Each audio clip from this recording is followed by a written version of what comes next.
أعوذ بالله من الشيطان الرجيم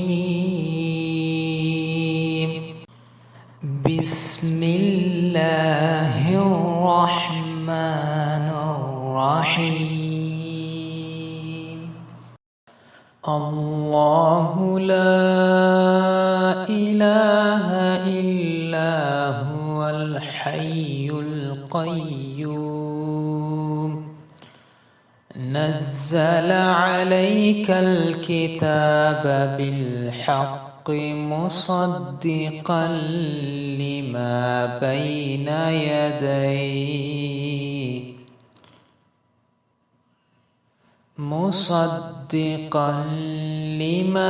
بين يديه وأنزل التوراة والإنجيل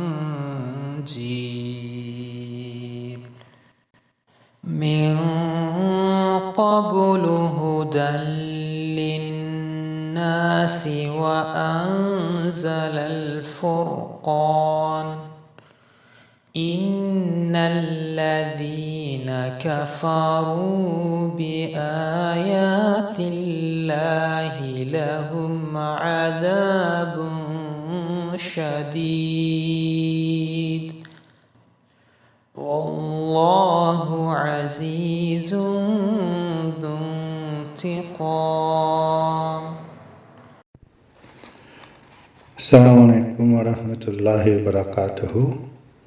Thank you very much for one brother in United Kingdom has asked me the question where he has listened the question and answer yesterday about crucifixion. So he asked me a question and he told me that don't tell his name. So okay, we respect. So his question is, did Matthew and Luke possess Mark's Gospel as we have it there? This is his question. What do you think about this? So we may still wonder whether Mark's text, omitting the known interpolation, which become apparent through the process of textual criticism, was available to the compilers of Matthew and Luke.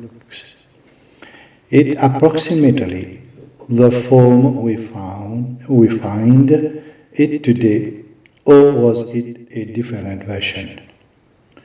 For this purpose, we need to consider that it is found in Mark, but is absent from Matthew and Luke's account. There are numerous short descriptions or details that are missing or altered in Matthew and Luke that oppose the view of Jesus sharing in the power of the Godhead, or some that express shortcomings in the disciples. In the following phrases from Mark, Jesus is shown to be unable to do what he wanted.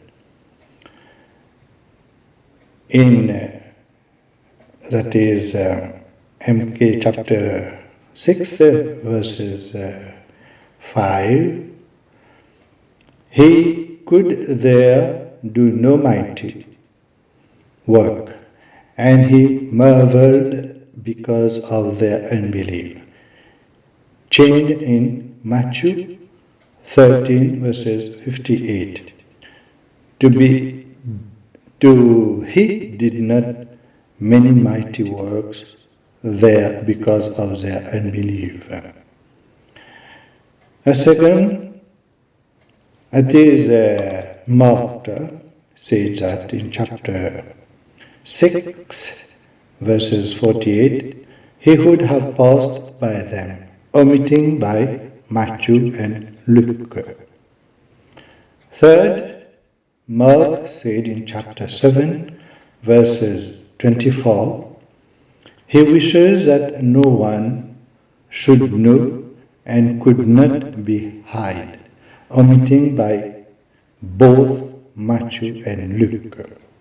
So in the following, Jesus objects to being called goods. Mark chapter 10 verses 18, why callest thou me good? None is good save one, even God. Changed in Matthew to why askest thou me concerning good? One there is who is good. So in the following passages, Jesus is shown as lacking a power of knowledge beyond that of normal human beings.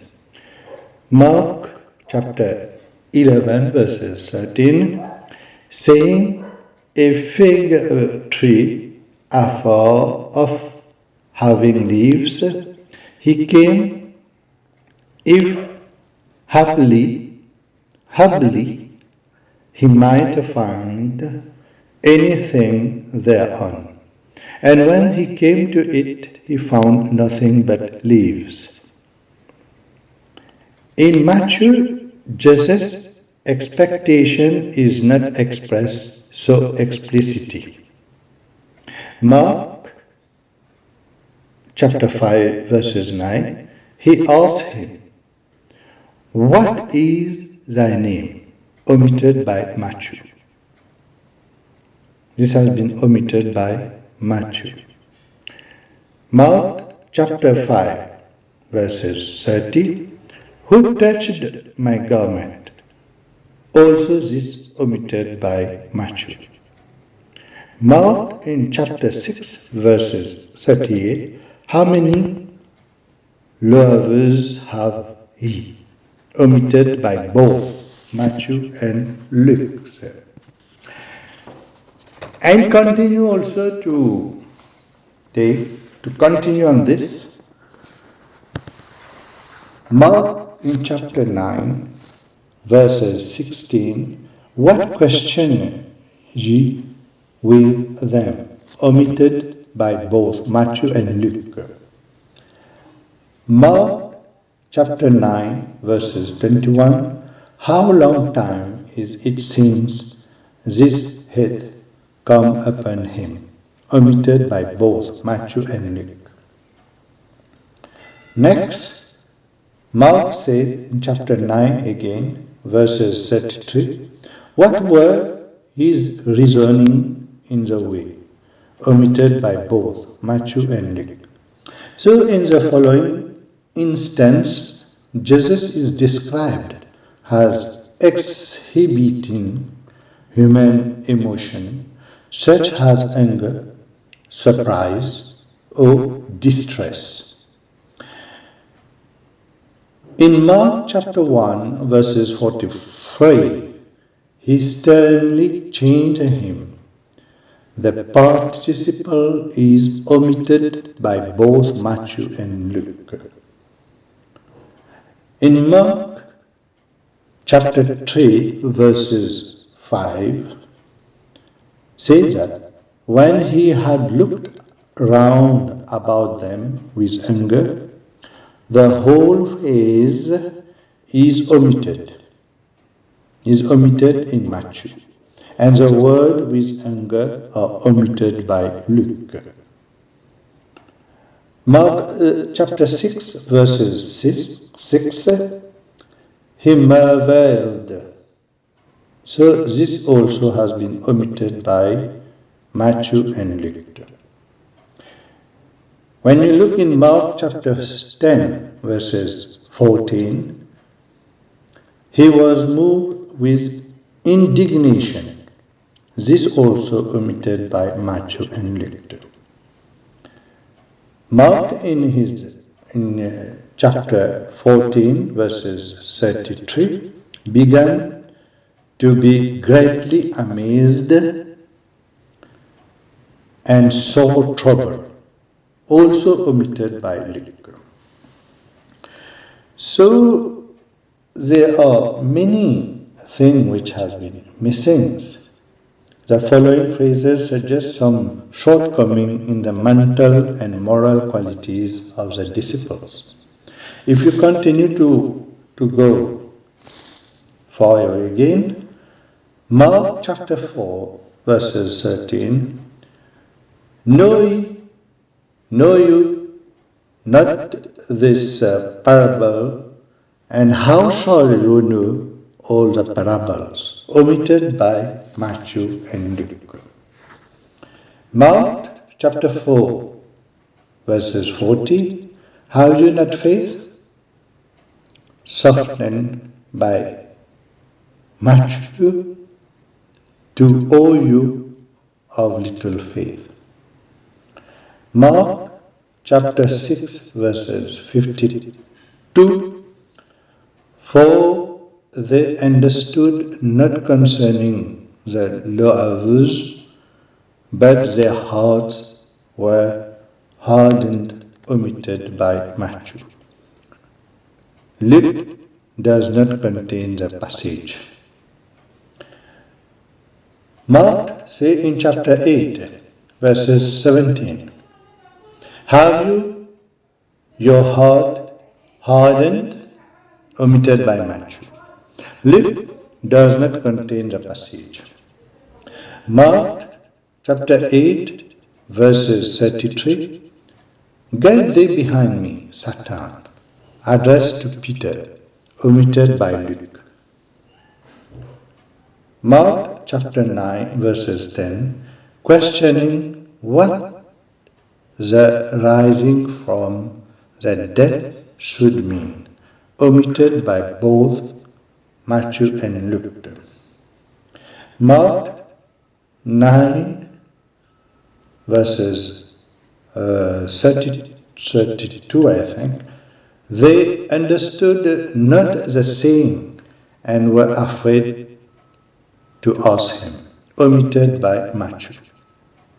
Mark chapter 10 verses 24, and the disciples were amazed at his words, omitted by Matthew and Luke.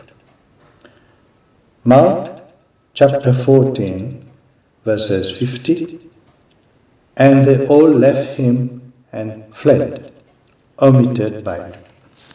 So all the above variation may be accounted for as deliberate act of omission by Matthew and Luke, revealing a greater reverence held for Jesus and the disciples. Alternatively, some of the above may be small elaboration made after the use of the Gospel by Matthew and Luke, but this seems to be an unlikely explanation where only one or two Gospels depart from Mark's account. Other more substantial omissions of Mark's content by both Matthew and Luke together are noted below. So, missing narrative. Attempt to seize Jesus by his friend because they thought he was beside himself. It is mad. Chapter 3 verses 20 and 21. In Mark, this introduces the debate in which Jesus is accused by opponent of being the agent of Beelzebul, the devil. Beelzebul, that is the devil. But Matthew and Luke together depart from Mark's introduction to the debate and replace it with the healing of a deaf and dumb man, which, because it is common between Matthew in chapter 12 and verses 22. And Luke chapter 11 and verses 14 become assignable to Q, another document that is thought to have been used in the composition of Matthew and Luke. Q shall be discussed in more detail, inshallah. The reason for the omission could be similar to those details mentioned, but that Matthew and Luke have together replaced it with a similar miracle suggests that this was an alternative tradition which had in some communities popularly come to replace the introduction given by monks. So, my brothers, all these it is difficult to understand why D and E may have been left out if they were known that to Matthew and Luke. A common reason given to apologists is to desire to save space in order to incorporate the additional matter that Matthew and Luke wished to present. But this does not seem at all convincing, for such important works as the Gospel B and D are part of a long series of passages altogether omitted by Luke and may be considered as latter addition made to Mark in the period that separates its issue by Luke and Matthew.